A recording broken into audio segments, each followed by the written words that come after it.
Naptown Tuner here. I'm test driving my 2011 Audi Q5, 280,000 miles.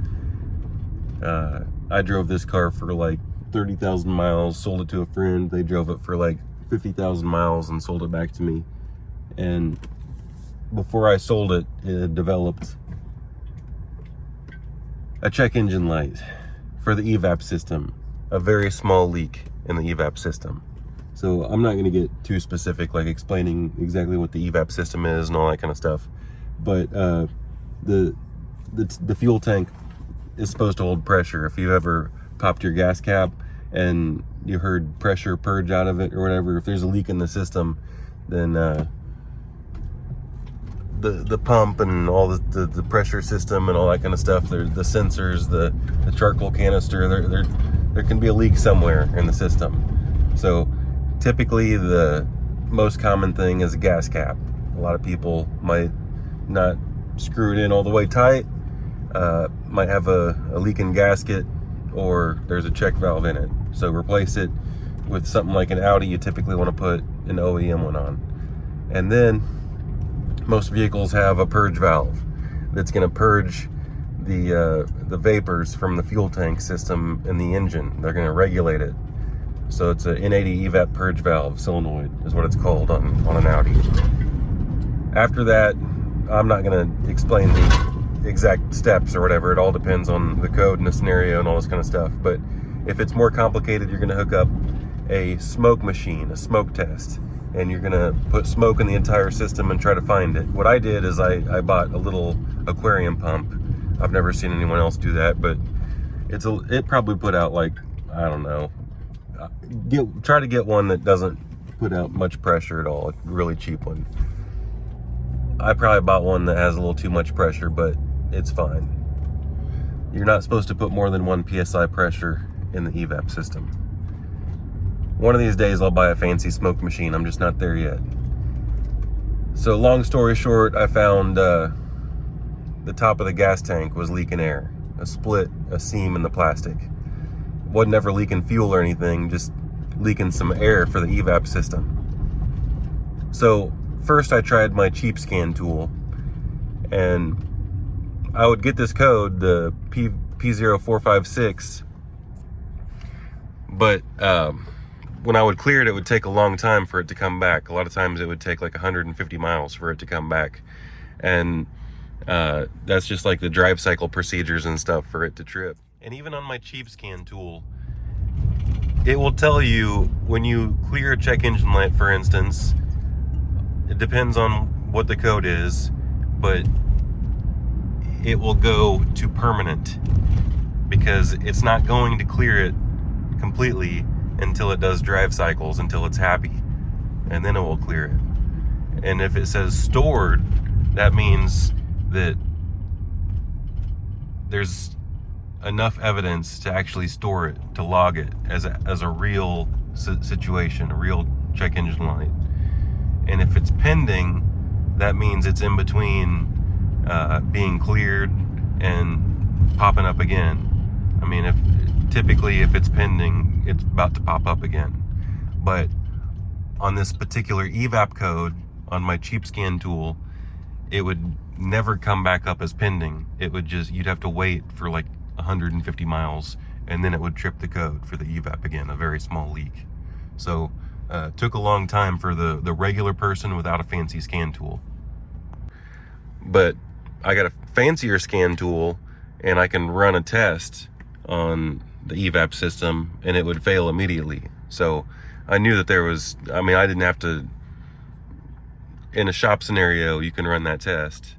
I'm going to be honest with you though, before I did the scan tool stuff or anything like that, I had a parts car with an identical charcoal canister, and I just replaced that first, and that did nothing. So then I hooked up the aquarium air pump, pressurized the system, did all that, found where it was leaking, top of the fuel tank, dropped it down, JB welded it after I cleaned it, and then I ran the test on my scan tool. It was a little bit finicky actually. The first time it did fail, and then it passed. And then I test drove it. I'm on my test drive right now, and I wasn't monitoring it all the time, but somewhere between 15 miles and 30 miles, it cleared itself for evap. You see no check engine light on the dash. I did recently clear it, but even on this cheap scan tool, the only one still pending is the catalyst efficiency below threshold, P0420, the catalytic converter. So that's the secondary O2 sensor notices that the catalytic converter's not working like it should. So I'm still working on spacing that thing out, and hopefully I can get that one figured out. I guess I should say I'm working on a solution for that P0420, and funny enough, I'm at 420 miles and the check engine light still has not come back on yet for that. I mean, that's just completely coincidence. I did not plan that whatsoever. I'm still here at the same exact spot, and I was thinking about what can I add to that video. That's funny. Getting home, I'm at 58 miles. I had to cycle the key for that P0420 to erase itself. The check engine light is not on. If I start it, everything's completely clear now. Maybe the catalyst efficiency code comes and goes. I don't know. I'll have to keep an eye on it. Here you go, folks. Here's my Audi Q5 evap leak. It's not the charcoal canister. The charcoal canister is over here. What I got going on is the fuel tank dropped. And I already got the seat out and the access panel out for the fuel pump. I couldn't get to anything from there.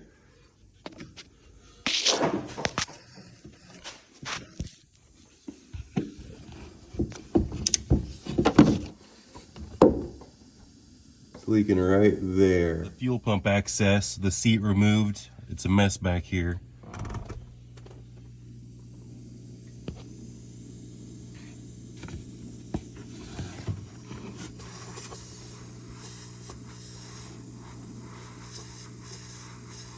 It's leaking right there on that seam. I'm gonna fix it with JB Weld. I got my fuel tank dropped. In the last video I showed you there's an air leak coming from there.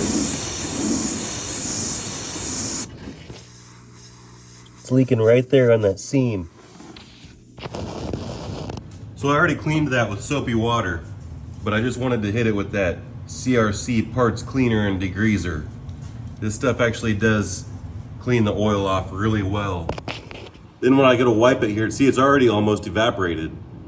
I'm gonna spray some of this on a towel and wipe it clean. Methyl acetate, acetone, Next it's going on a microfiber.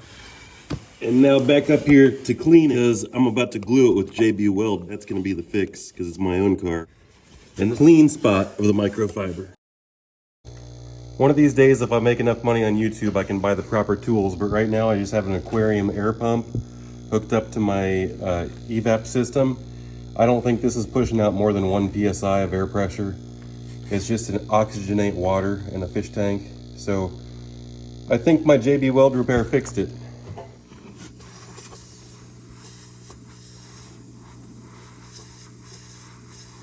It's leaking right there on that seam. There on the top of that canister.